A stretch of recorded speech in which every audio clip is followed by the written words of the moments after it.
عليكم. نرسم الرسمة دي برضو استنتاج مسقط ثالث وايزومتريك. هنبدأ بالايزومتريك وبعد كده هنستنتج المسقط الثالث استنتاج، وكمان ايه يعني لو احنا مش عارفين نستنتج هنبص على الايزومتريك.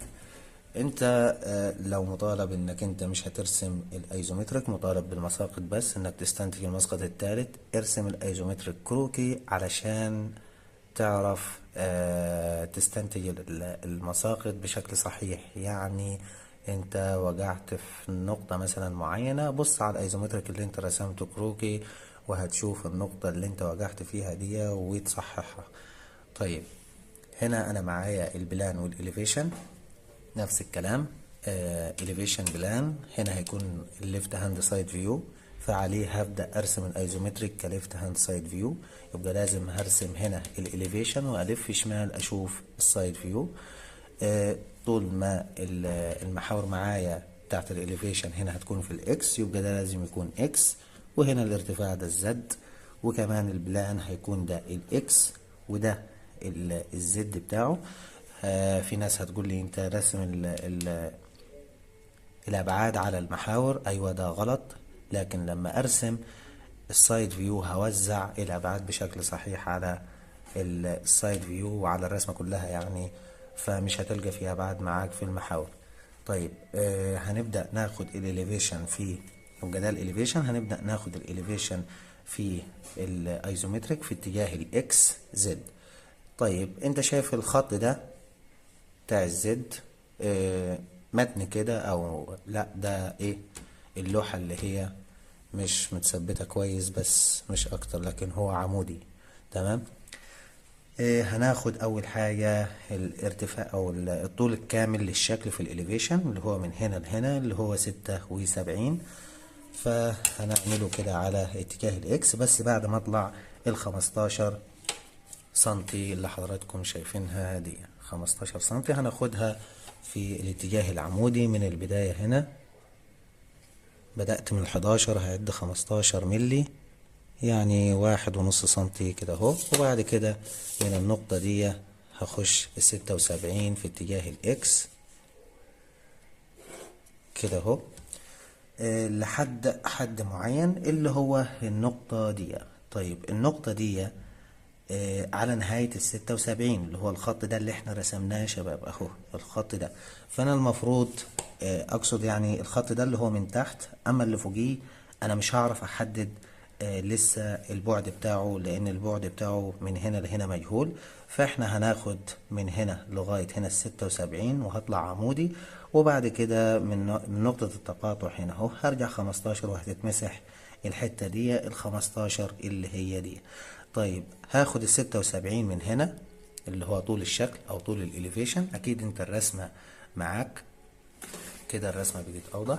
فهجيس على الخط ده ال76، هبدأ من 11 يعني 7 سنتي و6 ملي، 1 2 3 4 5 6 7 والستة يعني هنا اهو بالظبط. هطلع عمودي من النقطة دي عمودي، وهشوف هطلع عمود لحد فين. العمود اللي انا هطلعه اللي هو الطول ده يعني 50، فانا هطلع العمود ده اقيس من الاول خالص كده اهو 5 سنتي، يعني 50 1 2 3 4 5 عند ال20 هنا اهو، ونحط النقطة بتاعتنا. يبقى الباقي ده احنا مش تبعنا.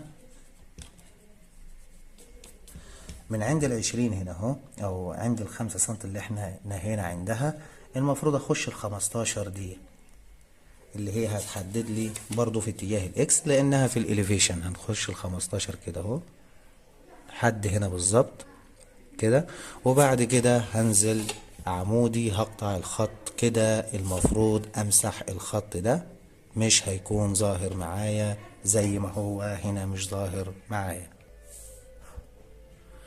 طيب هتلاقوا دخانة طالعة كده، بس زيس بخور يعني، ما مش لا تفتكروه حاجة تانية. خليها هنا بس مش هنعرف نشتغل لو خليها هنا بعيدة.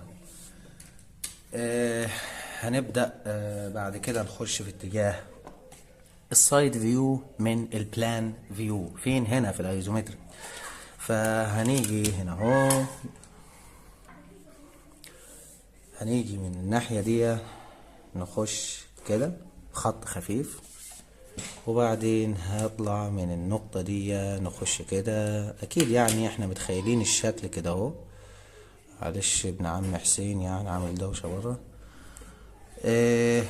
طيب ومن النقطة دي برضو نخش كده اهو علشان الشكل يبدأ يظهر معايا.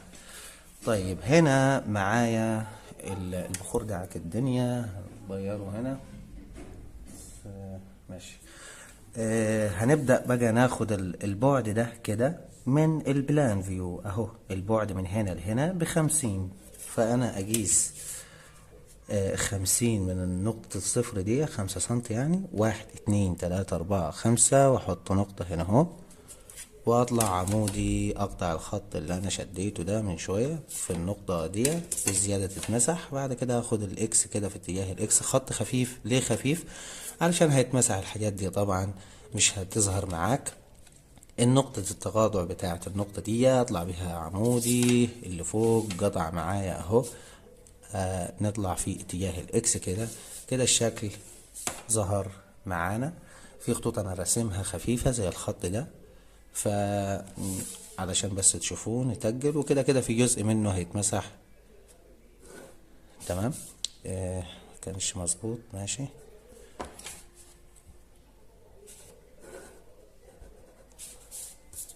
المهم يعني هنبدأ نمسح منه شوية حاجات. طيب انا معايا دايرة هنا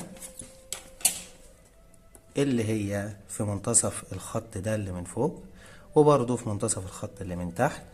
فاحنا هنجيب المنتصف من فوق كده اهو. قلنا ده 50، يبقى الطول كله 50، يبقى المنتصف كام؟ 25. 1 2 ونص، يعني النقطة دي. من النقطة دي هي السنتر لاين. هبدأ ارسم الدايرة في اتجاه الاكس، تمام، وفي اتجاه ايه؟ الواي. تمام كده. يبقى اعمل محور للاكس هنا علشان ابدأ ارسم الاليبس كده اهو.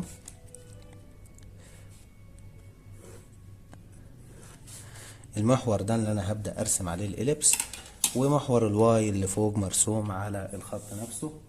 هبدأ اخد الار بتاع الدايرة اللي هو نص القطر. ار يعني راديوس، نص قطر، 1.5. ابدأ ان انا اقطع المحاور الاربعة اللي اترسمت او المحورين. واحد الواي من الجهة دي، الواي من الجهة دي، والاكس من الجهة دي، والاكس من الجهة دي. وبعد كده ارسم المعين من النقاط اللي على الاكس هنا. اخد متوازيات في الواي كده اهو، والناحية دي النقطة دي غالبا الموازي هيبقى على نفس الخط ده. تمام. والواي بقى هتكون ايه؟ بالمنظر ده، خطوط في اتجاه الاكس، العكس يعني كده. والناحية التانية كده اهو.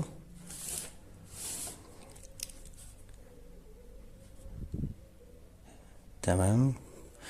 طيب المعين ظهر معايا. الزاوية منفرجة اهي، الزاوية المنفرجة التانية اهي. هنبدأ ان احنا نوصل الزوايا المنفرجة بالنقاط المقابلة ليها. الزاوية المنفرجة الاولى بالنقطة دي نفسها، بالنقطة دي، الزاوية التانية بالنقطة دي ودي.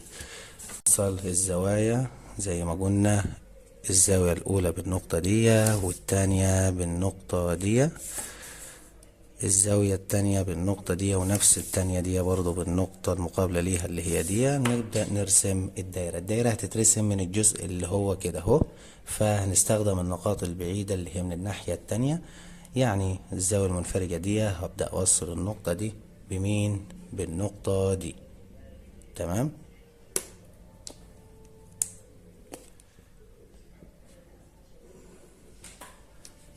ومن التقاطع ده ابدأ اوصل النقطة دي بمين؟ بالنقطة دي. وبكده انا رسمت الاليبس اللي فوق. علشان الشكل يظهر يبقى محتاج ان انا انزل بالنقطة دي عمودي والنقطة التانية اللي هناك هنا عمودي. تمام. في إليبس من تحت، الإليبس اللي من تحت دي هتوصل ما بين النقطة دي والخط العمودي ده أكيد، على نفس الراديوس، فهننقل النقاط اللي احنا رسمنا منها اللي هي النقطة بتاعت الزاوية المنفرجة دي. فلما هاجي انقل النقطة دي لازم امد لها الخط بتاعها اللي هنقولها عليه النقطة دي اهو، امد لها خط تحت بقى يعني، فاهمين؟ طيب الدايرة دي هتتنقل مسافة كام؟ اكيد المسافة دي اللي هي 15. فانا هجيب البرجل كده اهو، وهنقل او اخلي البرجل على نفس مقاس المسافة اللي هنقولها اللي هي 15، اللي هي اصلا من هنا لهنا يعني. تمام. هقف عند النقطة اللي عاوز انقلها وارجع بيها لورا كده اهو، قطعت، يبقى النقطة الجديدة بقيت هنا. هروح للنقطة الأولى دي وأعاير القوس اللي أنا عاوز أنقله من النقطة دي للنقطة دي. هاجي لو وقفت هنا هيوقف معايا غصب عنه فين؟ في النقطة دي أهي. تمام. في النقطة دي كده أهو، ويلف لحد ما إيه يوصل أو يختفي معايا النقطة التانية أو الخط ده يضرب فيه كده أهو. فأنا كده رسمت اللي بقول لكم عليه ده، القوس اللي هو من تحت بعد ما نقلته كده اهو. ظهر معايا الشكل واحدة واحدة. في بوكس كده في النص، البوكس ده اقول لكم ايه، البوكس ده من فوق كده على مسافة، المسافة انا نسيت اعملها غالبا، اللي هي الارتفاع اللي من هنا لهنا، بس هي كام يعني؟ نسيت احط البعد بتاعها، بس هي 25. تمام. فانا هاخد النقطة الاخيرة دي عشان نحط البعد بتاعها كده اهو على نفس الخط بتاع ال15 ده. اطلع بخط كده، احط الاسهم 25، يبقى المسافة بتاعته العمودية كام؟ 25. 15 25 مش 15. تمام كده. اكيد الرسمة معاكم عارفين البعد. طيب يبقى انا المفروض ارتفع من الخط ده مسافة كام؟ 25، ونعمل خط في اتجاه الواي. فاحنا هنيجي عند الخط ده كده، اي نقطة في الخط من عند ال11 مثلا هنا على الخط بالظبط، هطلع 1 2 ونص يعني هنا بالظبط، اخد خط في اتجاه الواي. تمام كده اهو. الخط اللي في اتجاه الواي ده لازم اجيب له المنتصف بتاعه، فالمنتصف من الخط اللي في النص ده احنا عارفين المسافة كلها كانت ب50، يبقى المنتصف 25. اقيس عليه 25، 1 2 ونص هنا. لو خدت عمودي كده هقطع الخط اللي فوق ده في المنتصف بتاعه برضه، يبقى ده المنتصف، نقطة المنتصف.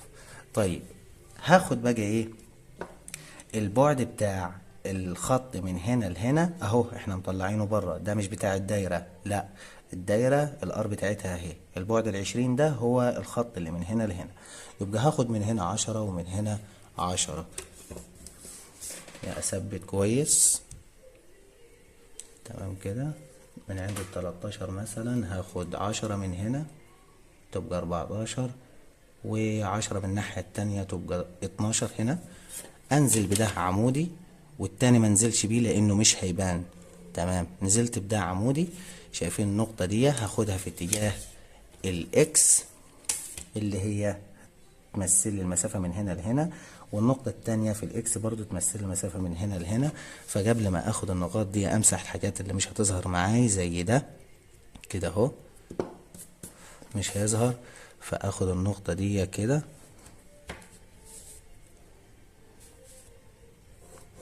هنشوف مسافتها كام، وكمان النقطة دي برضو كده اهو.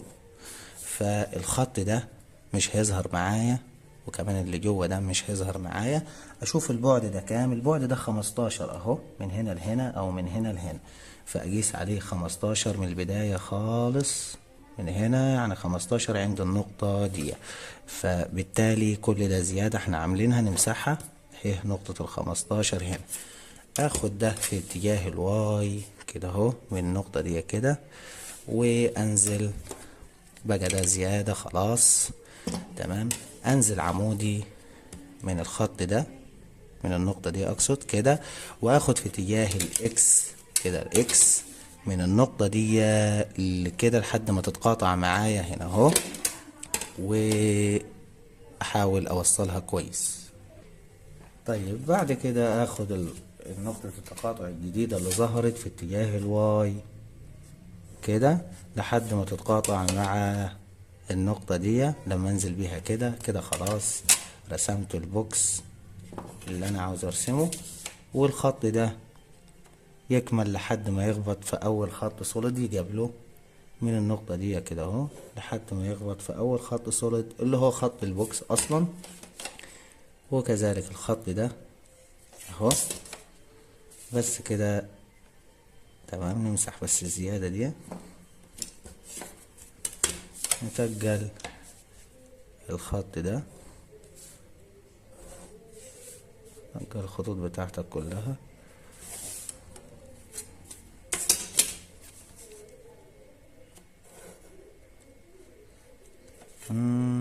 ماشي. الخط اللي هناك ده يتجل، نتجل الخطوط اللي في اتجاه الواي.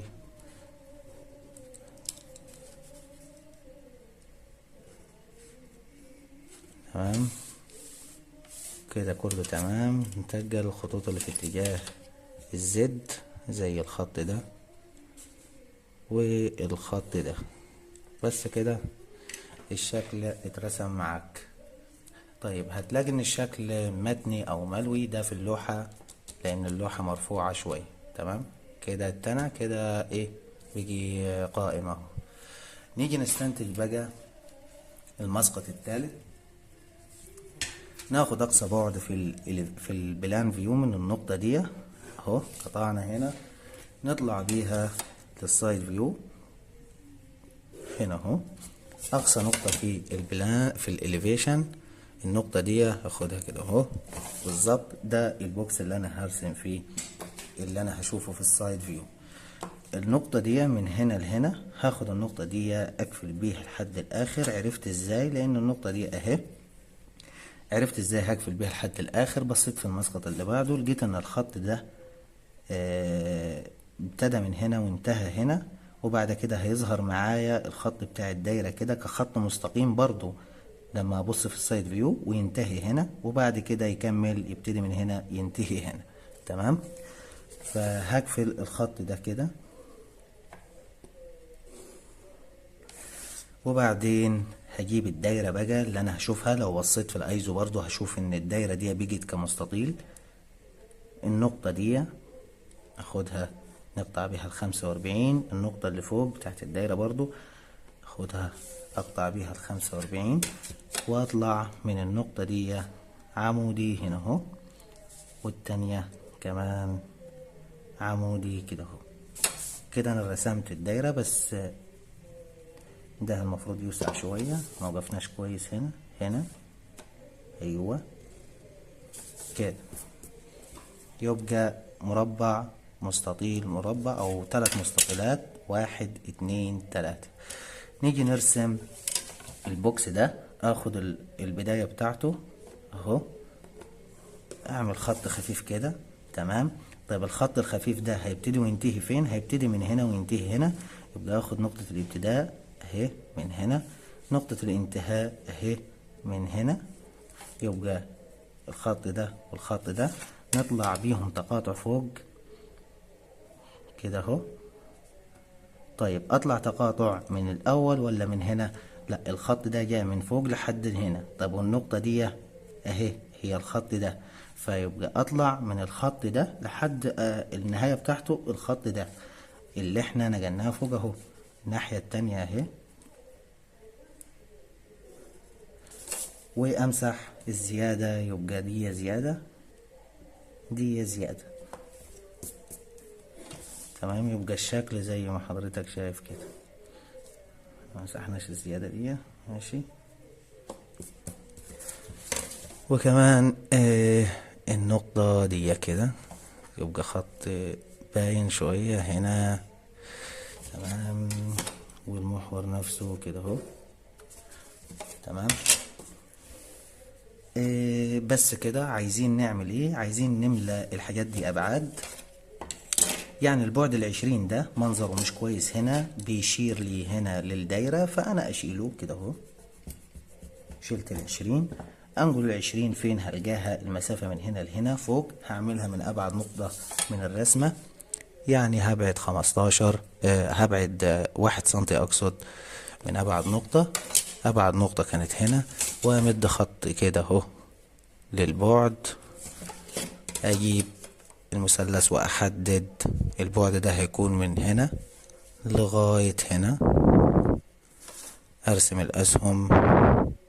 أسهم ليها مقاسات برضو خدناها في السكشن، فافتكرها بقى انت. انا مش هرسم الحاجة يعني كما يقول الكتاب، لا انا عايز اشرح لك ازاي استنتجنا وخلاص. كان 20، نحط ال20 هنا. المسافة من هنا لهنا كانت 50 اهي، تمام. 50 دي البعد بتاعها مش كويس هنا، نمسحها، يعني نكتبها بره كده، او اخدها واكتبها فوق ال20 دي. البعد اللي بعد ال20 هيكون على مسافة 8 ملي. كل ما ابعد بعد انقص 2 ملي، تمام، على 8 ملي. يعني هنا امد الخط بتاع البعد. البداية طبعا من هنا لهنا 50. طيب ايه تاني عايز احط ابعاد هنا اهو. ال25 دي منظرها مش كويس، نشيلها من هنا، احطها كده اهو الناحية دي. ابعد 1 سنتي اهو، بعدنا 1 سنتي من الشكل. اطلع عمودي، خط عمودي يعني كده. البداية بتاعتي النقطة دي، النهاية النقطة دي. امسح الزيادة، احط السهم واكتب عليه 25. تمام كده، مفيش حاجة تانية. عاوز تمسح المحاور دي امسحها، خلي بس حرف الاي ده نمسحها ونرسم الاي عادي جدا كده. بس كده يا شباب، دي الرسمة والايزو بتاعها.